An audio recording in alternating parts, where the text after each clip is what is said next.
బొబ్బట్ల కోసము 80% మైదా, 20% బొంబాయి రవ్వ కలిపి నూనె వేసి ఇలా పిండి సాఫ్ట్గా చేసుకున్నాను.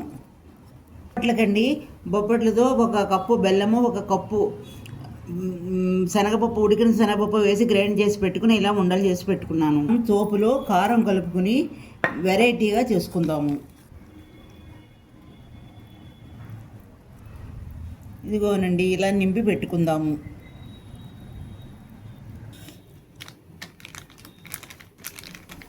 ఇలా బొబ్బట్టు చేసుకుందాము. ఇలా టెంక పెట్టుకుందాము. 1 చెంచా నూనె వేస్తున్నాను.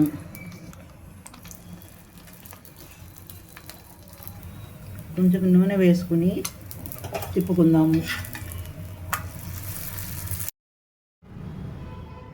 కారం బొబ్బట్లు రెడీ అయిపోయినాయండి.